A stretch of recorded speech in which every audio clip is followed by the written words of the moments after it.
I, the owner, okay, we were talking about that I lost my big pen. I'm the owner. Now, I do not necessarily know whether it fell out, it fell out, and don't know. The finder, as you pointed out correctly, doesn't know where it's holding, right? I mean, if he finds it, under a whole bunch of dirt or something like that, probably it's been there for a while, right? But if I just find it sitting on the sidewalk or something like that, you have no idea whether I lost it 3 days ago or I lost it 3 minutes ago, right? There's no way for you to tell, okay? So according to Rabba, it doesn't make any difference. Because since it's an unmarked big pen, and I will for sure be miyayesh when I realize, therefore Rabba says, you can go pick it up, no problem. Mr. Finder, it's yours. You're welcome to it. Because potential Yeush is the same thing as actual Yeush. And therefore, according to Rabba, it doesn't make a hill of beans a difference whether the owner is aware of the fact that he dropped it or isn't aware of the fact that he dropped it. It's irrelevant. Because he's definitely gonna be miyayesh, therefore it's as if that he was miyayesh. Now according to Abaye though, makes a big difference. Because according to Abaye, that's not true. So according to Abaye, as long as there is a possibility that the owner doesn't realize that he dropped it, and thus hasn't come to actual Yeush, the finder can't keep it because it's not real Yeush. Got it? He can't touch it. He assumes it's been there 3 seconds ago. That's right. He has to assume the worst. There is a possibility, right? And if you take somebody's object before he was miyayesh, it is gneva. What if it's a borber shusarab? I'm not sure what a borber shusarab means, but we'll learn as we go through the sugya. We'll see more about this. By the word isura, this is why Isura means that actually is in possession of it, that he did something wrong. That's right. It be isura hu da'asal means that it came to his hand in a forbidden manner. So Rava is now saying, or the Gemara is actually saying, the Gemara, we had this quotation of the Machlokes Abaye Rava. The Gemara is now qualifying that. And he's saying, 1 second. Let me just make sure that we understand each other. The Gemara says, if this thing has a siman, then there's no Machlokes between Abaye and Rava. Everybody agrees. Meaning, so I lost something which has a siman. The example I used was the big pen had the name in it, right? Now, when I drop it, was I automatically miyayesh? Certainly not. Even when I find out that it dropped, I'm not miyayesh, right? Because for heaven's sake, I got a siman on it, right? I'm not miyayesh. That's the whole point of me putting on the siman. The whole point is that I'm hoping that it'll be found by some morally upright person, and I'm going to end up getting my pen back. Correct? That's the whole point. So says the Gemara, even if 6 weeks later I haven't found my pen yet, and now I'm giving up and I'm saying, okay, well, I guess I'm not getting my pen back despite the siman. And you hear me explicitly state, I gave up hope on my pen. So I ended up being miyayesh, that's true. But everybody, says the Gemara, everybody, even Rava would agree that there you don't say, oh, well, being as he is going to end up being miyayesh, it's as if that he was miyayesh from the beginning. No. We don't say that. Not in that case. Because he's not miyayesh originally, right? When it drops, I wasn't miyayesh. Even when I found out that it dropped, I wasn't miyayesh. Because I had my siman. Okay, 6 weeks later, by that time, maybe I'm miyayesh because I see that I'm not getting it back. By that logic, you could see it fall, pick it up, put it in your pocket, and say, in 6 weeks from now, he realizes it's never coming back. So what's happening here is that therefore, when the finder finds this big pen, exactly what you just said, when the finder finds this big pen, and it says Englander on it, and he says, oh, I want a big pen, and he sticks it in his pocket, And then 6 weeks later, Englander says, oh, I guess I'm never going to get my big pen back. So he says, great, now I got my big pen. Now he was Miyayish. Oh, fantastic. You see? It worked out. No, it didn't work out. Because the guy's a Ganath. Right? Just an esoteric point, if you move something, right, to find its owner, so you see something, so you say, I'm gonna go take it to such and such so they can announce it's here. Right? Meantime, the owner comes back, looks for it's not there. Okay, we'll discuss that. Yeah, we'll discuss that. That the Gemara gets to all of these things as the parak goes on. Okay, very good. That's good. That's the Mishnah later on. We will discuss that. Okay, so therefore the Gemara is now basically qualifying this Machlokes, and he's saying certainly, if it has a simon, that's not in the discussion. So when Rabba says that the Yeush of later works retroactively, and it's if that he was miyayish from the beginning, of course that's not referring to in a case where it had a simon and eventually he was miyayish despite his simon because 6 weeks later he never got it back. No, that's not what it's talking about. It's not talking about a retroactive kind of thing. It's talking about potential Yeush. You follow the difference? Potential Yeush. When I dropped this item that did not have a simon, there was going to be Yeush here, except it hasn't been actualized yet, because I didn't realize it dropped from me. Actualized means realized? Yes.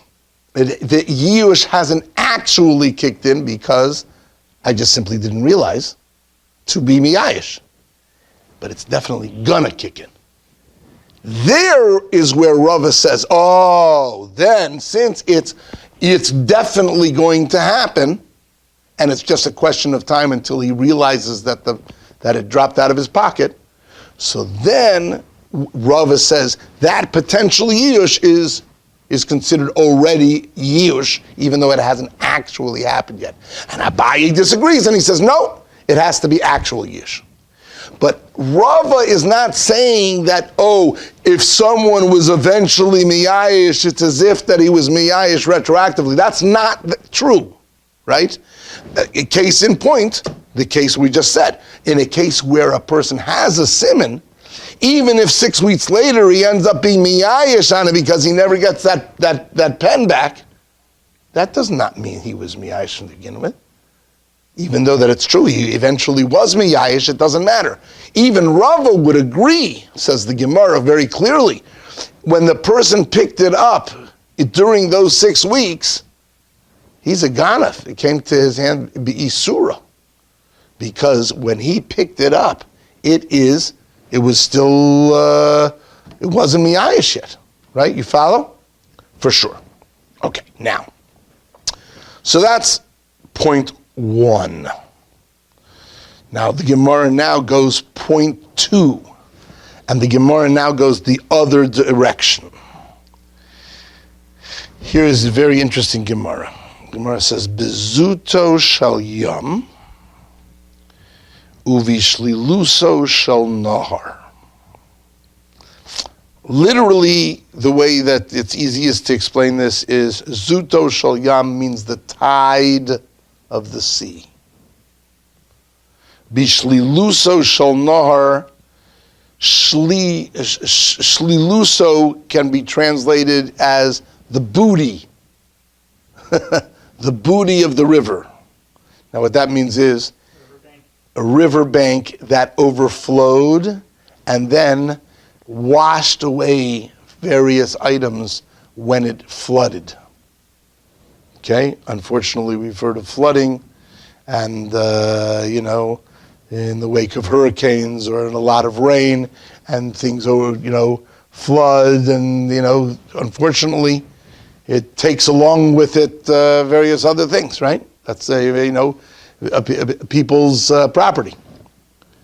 So now, in those cases, af al gav, which means what again? Even though the isbei simen, even though that there is in it a simen, Rachmana Sharya. Rachmana means either the merciful one, referring to God, or the way I was taught back when, It means the Torah. Rachmana, the Torah, or the merciful one, either way, it's the same thing. Sharia, permitted it. Kidbo'inan lemeimar, like we will eventually say lekamon later on. Now, what that means is as follows. What happens if a person had some merchandise, a person had some property, and it was washed away by a flash flood? Or he left it a little too close to the shore, right? And he was on the beach that day with his family or whatever it is. He left some stuff there, and then the tide rolled in, and okay. Now, somebody eventually finds that stuff. Says the Gemara, Rachmana Shaya. The Torah permits it, even if it has a siman. I like that. So I've got my thing. It's very clearly identifiable. It says Englander all over it. Okay? There's no question whose this is. The finder can keep it anyway. Is there Midaas Chasidus? Maybe, perhaps. But the Torah permits it. Why is that? The Gemara will teach us later on. That's what it means, Kidbo'inan lemeimar lekamon, like we will eventually say later on. It doesn't matter that the person may legitimately daven every day after that moment that it should be returned. Correct. It's irrelevant. That's right. The Torah permits it. There were various cases, which we will learn later on in the sugya, where the Torah did not obligate the finder to return it, even though that the person has a siman, and even if he wasn't miyayish, the Torah permits it. Right? As the old saying goes, finders, keepers, losers, weepers.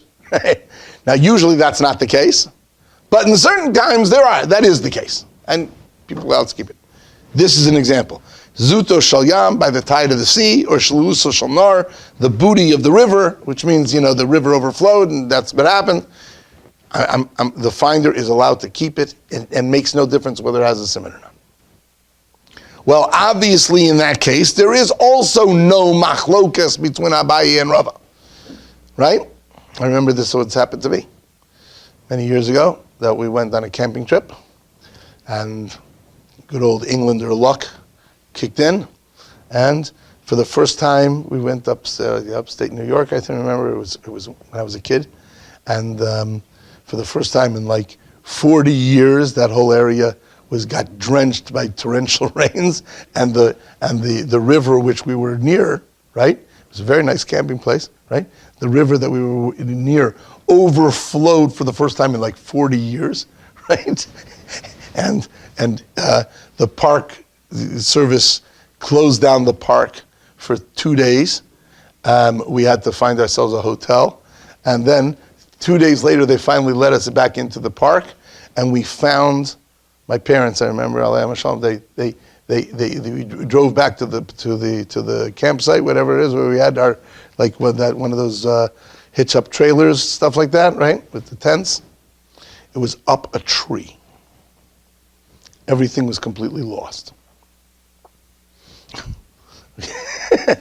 So now, when we had to evacuate, because the park rangers came and told us we have to get out of there, right? Because there was a flooding possibility.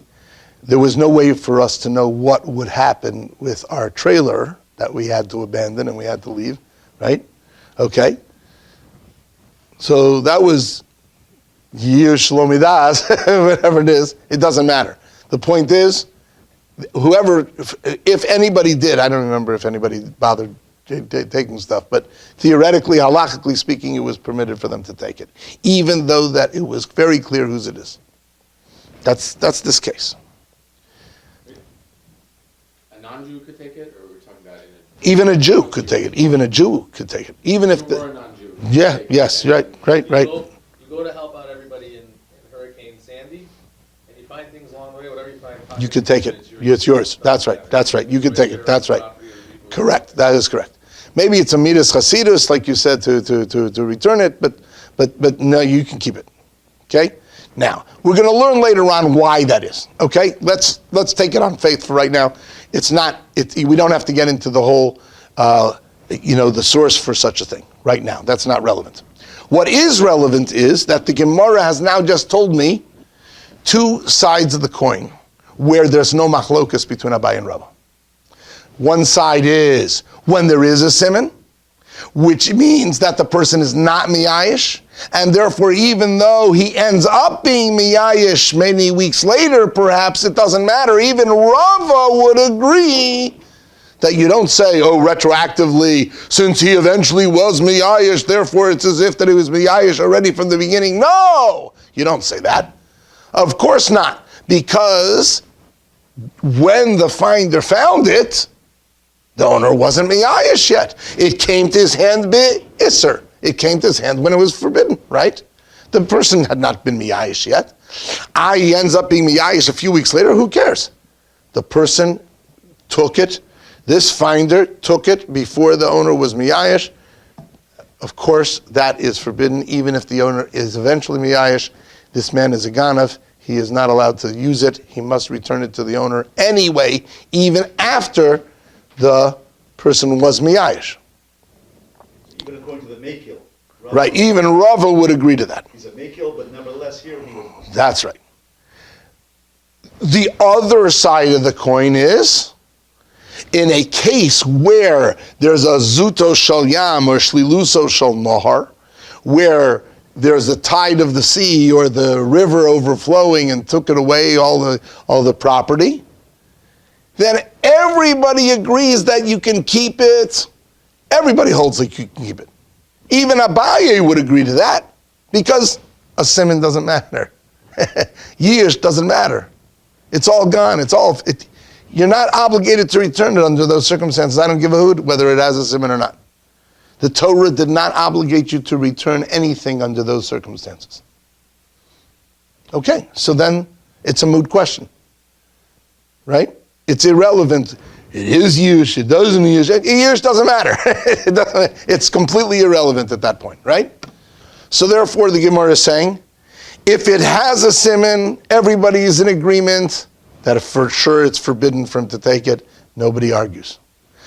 If it's a zuto shayam or shliluso shel nahar, in those circumstances, there's also no machlokes. The other end of the coin. There's no machlokes because it's irrelevant. You can keep it no matter what. It's irrelevant whether it does have a siman, it doesn't have a siman, there is Yeush, there's no Yeush, it's irrelevant, right?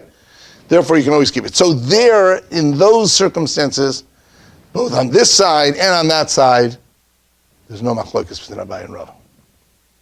So we are just sort of qualifying. Where is it that they are arguing? So that's the next line. Ki pligi. When do they argue?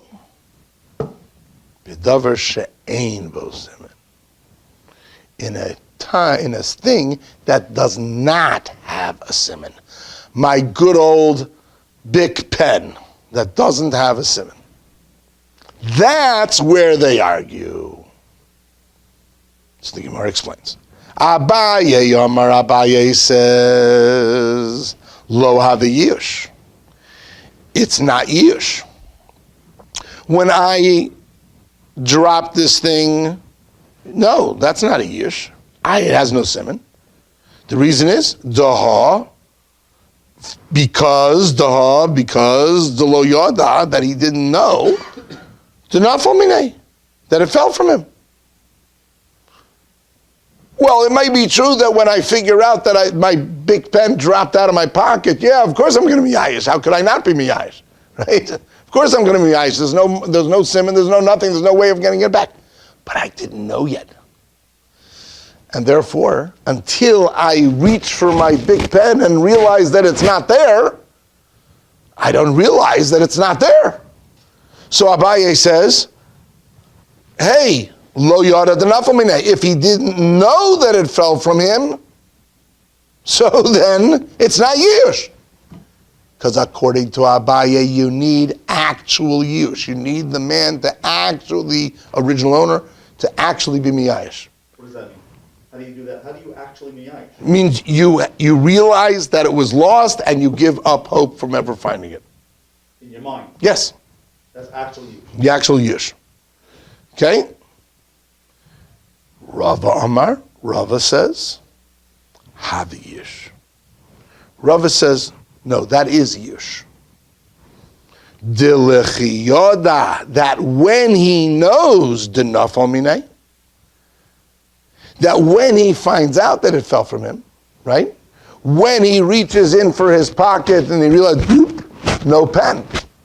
Hey, oh my gosh, my pen must have fallen out. When he realizes that, miyayish. He's going to be miyayish for sure. Meimar Omar, he will surely say, Simana lesle bigavo, bigave. A siman I do not have in it. Meaning, I don't have a siman in. How am I supposed to ever get this thing back? How am I supposed to identify it? How's the other guy supposed to realize it's mine? I mean, like, that's impossible, right? And it's not like there's only one big pen out there, right? There are thousands of them. So then, mehashta hu demiyayish. From now, he is miyayish. So the Gemara has basically stated the parameters of the Machlokes. We have the Machlokes, and now the Gemara sets up the parameters. Abaye is saying, when you have a situation where there's no siman on this thing, and it dropped, but the owner didn't realize that it dropped, that's called Yeush Shelo Midaas. I'm miyayish, all right, except I didn't realize to be miyayish yet. Abaye says, that's not good enough. He didn't realize that it fell from him. Abaye is saying, in order for Yeush to be considered like I was mafkirit, that it's now considered ownerless, I have to actively be miyayish. I have to realize in my head, I have no way of getting this thing back. I give up hope of ever having it. Unless it's active Yeush, it's not good enough. Rava says, no, that's not true. Rava says, potential Yeush is also good enough. Since it is 100% certain that when he figures out that it fell out of his pocket, he will be miyayish because he doesn't have a hope of ever getting it back. There is no way of getting it back. It doesn't have a siman. So, the fact that he doesn't realize it right now, it doesn't matter, Rabbi says. Because he for sure will be miyayish, and therefore it is considered as if he was already miyayish right here and right now. Therefore, what's relevant, getting back to what Menashe was saying before, I'm the owner of the big pen. When Joe walks by and he finds this pen on the floor, this big pen on the floor, and he looks at it and it doesn't say any kind of siman on it, so it's just a generic big pen, one of thousands. Can he pick it up? Can he take it? Answer. Machlokes, Abaye, and Rabba. Right? According to Rava, the answer is yes. He can certainly take it. Why? Because even if that it could be that the owner doesn't yet realize that it fell, it could be that Joe is walking by 40 seconds after it dropped out of the guy's pocket. Maybe the guy doesn't even realize that it's out of his pocket yet. Maybe he didn't realize. It's possible. But according to Rabbi, it don't make no difference. Because since the owner is certainly going to be miyayish when he figures it out, let's just talk, we'll just give arbitrary times, okay? So let's say that it falls out of his pocket at 1 o'clock. Okay? Okay? 1:05, Joe walks by, finds the pen on the floor. 1:15, the guy reaches for his pen in his pocket and then realizes, oh, it's not here. So 1:15 he's actually miyayish. Okay? Well, according to Rava, Joe, who found it at 105, he can keep it. No problem. The guy wasn't miyayish yet. Yes, he was. Maybe not actually, but it's as if he was. Rabba holds this way where the owner, the original owner, the loser of the object is Jewish or non-Jewish. If he's not Jewish, and if I knew that he wasn't Jewish, I don't even have to return it to him, period. Right? Even if it has a simon. Right. I'm talking about even assuming that it's Jewish. Right? Now. Even if you see him in front of you, and it has no simon. Yeah.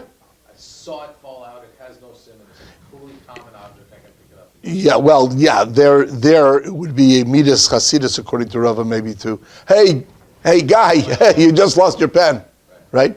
That would be a Midaas Chasidus, but technically you don't have to do that. According to Rava, I'm going to Rava.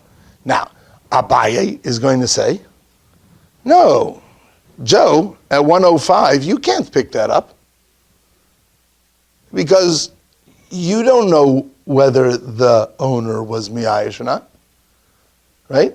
Did he drop that 5 minutes ago and he's unaware, or did he drop that an hour ago and he already realized that it's gone and he's miyayish?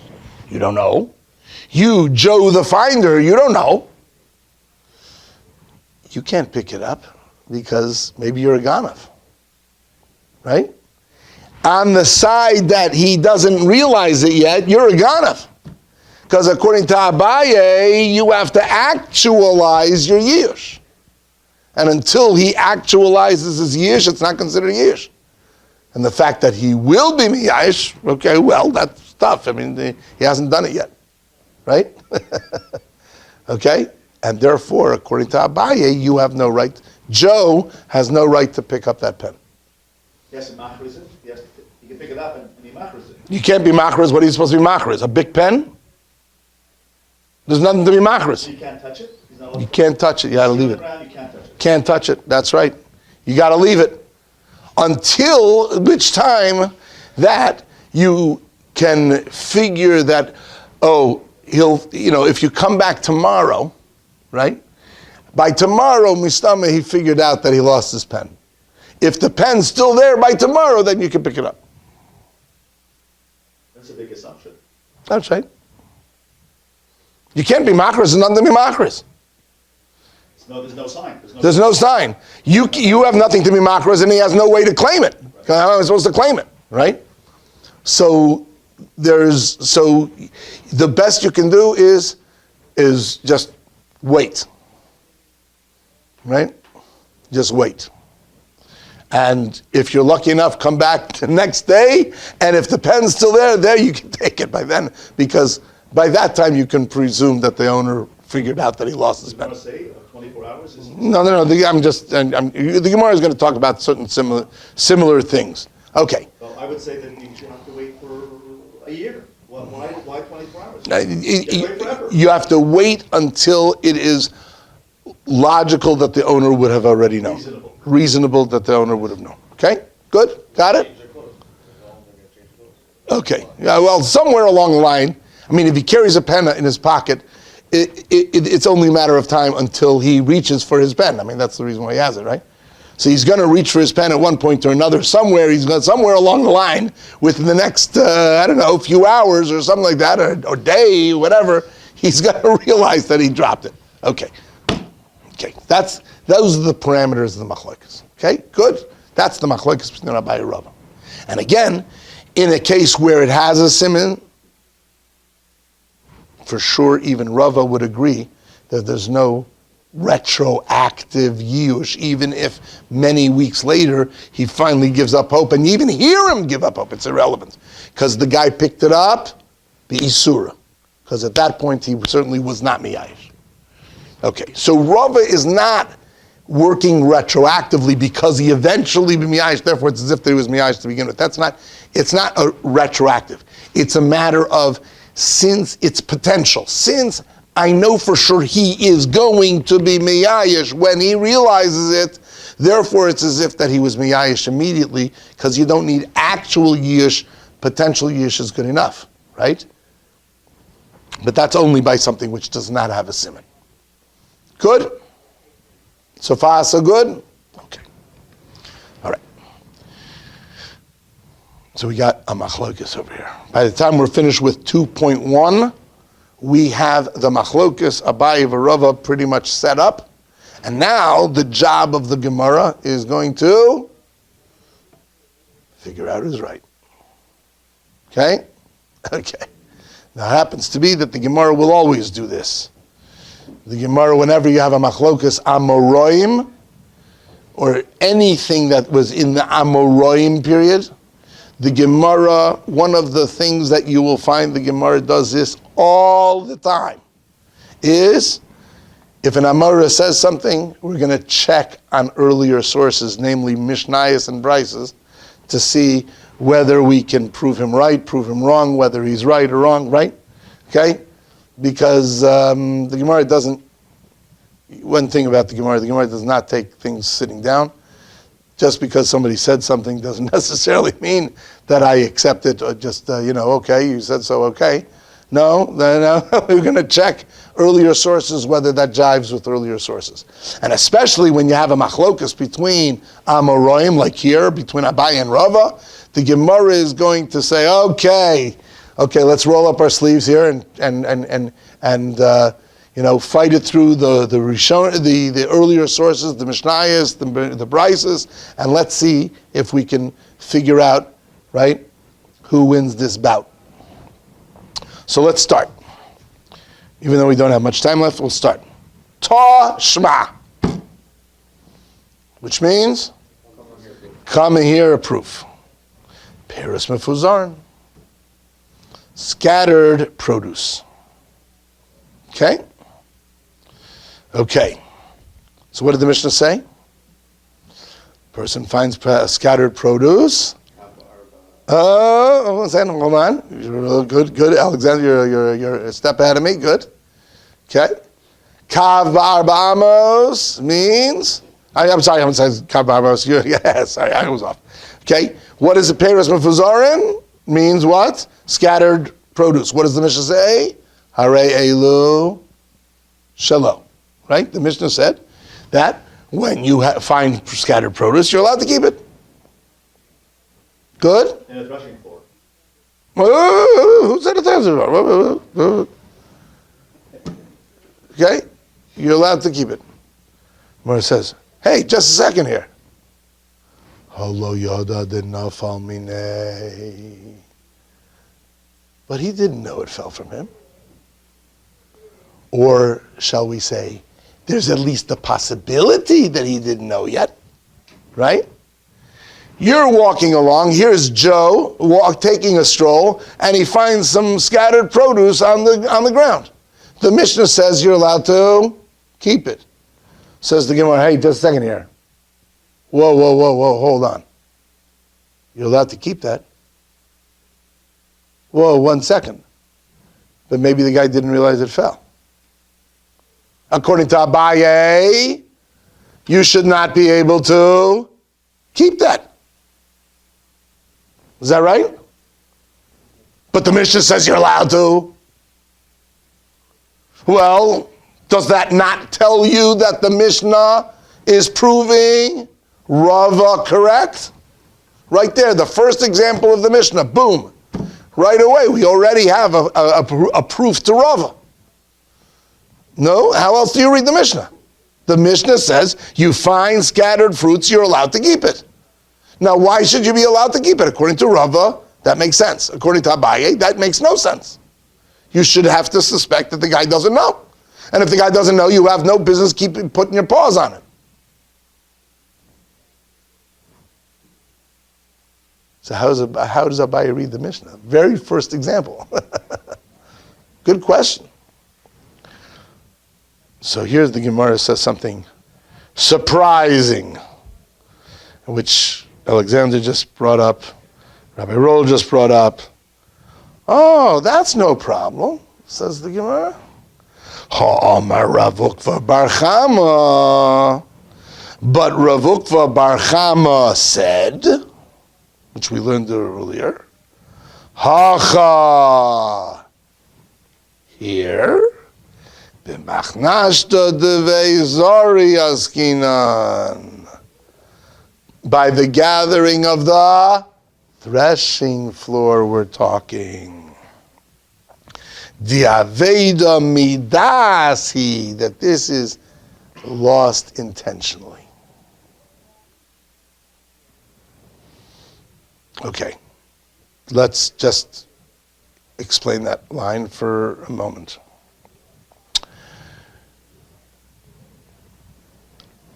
Again, Abaye seemed to be wrong, right? The Mishnah says explicitly that if you find produce that's scattered on the ground, you're allowed to keep it. Now, according to Abaye, why should you be allowed to keep it? You should say, hey, maybe the owner doesn't know. It's Yeush Midaas. He shouldn't be able to keep it. Good question. To which the Gemara answers, oh, that's no problem, because the Mishnah is talking about what? Not scattered fruits that you find on the street. You're right. If you find scattered fruits on the street, Abaye says, you're not allowed to touch that stuff until you know that the owner dropped it, until you know the owner knows he dropped it, I should say, right? Right? You can't touch that stuff. If you know, that might be Yeush Midaas. No, you cannot touch it. The Mishnah says you're allowed to keep it. That's talking about a different story. That's talking about the threshing floor. The threshing floor, that means that the next farmer who comes in to thresh his produce on this big threshing floor open area, right? He finds this stuff sitting there. And we already said, in the case of the threshing floor, that's where the kav ba'arba amos kicked in, right? That was what Alexander was mentioning. That if it's a kav ba'arba amos, then we have a right to assume that the original owner gave up hope for it, and you're allowed to take it because he discarded it. But that's not Yeush Shelo Midaas. That's Yeush Midaas. That is perfectly known to him. He is fully aware of it. He left it there because it wasn't worth his while to pick it up, so therefore he knowingly discarded it. Oh, so then that's a different story. Right? So of course that's Abaye. Abaye has no problem with that. There, he discarded it knowingly, right? Abaye's whole problem was that if the guy doesn't realize that it dropped yet, okay. But over here, he knows. And therefore, the Mishnah is not a problem. Okay? The Mishnah is basically, in other words, simply said, the Mishnah is not talking about a case where you find scattered produce on the street. It's talking about a case where you find it in the threshing floor. And that's where it was scattered. And if it was scattered, kav ba'arba amos, you can keep it because we can assume that the guy discarded it. So Rabba and Abaye agree. In that case, yeah, there's no machlokes. Right, in a threshing floor, you're good. And that's why the Mishnah is no problem according to Abaye. That's right? Good? Terrific. However, I will mention that Tosas has a cow about this Gemara. You'll excuse me, He says, what? Who told you the Mishnah was talking about that? Right? From the Gemara before, if you remember that we learned in that Gemara, right? The Gemara was talking about kav ba'arba amos v'kama, right? And the Gemara had said how scattered is scattered. And if you remember, the Gemara is back and forth of that. Avi, you weren't with us when we learned this piece of Gemara in the beginning.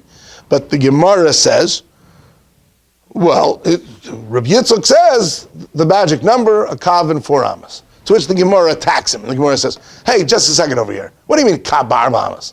What's it have to do with that? Was it derech nefila? Did it look like did it fall? Or did it look like it was put there intentionally? If it looks like it was put there intentionally, you have no business touching it, no matter how much or how little it is. What does Kav Ba'arba Amos have to do with anything, right?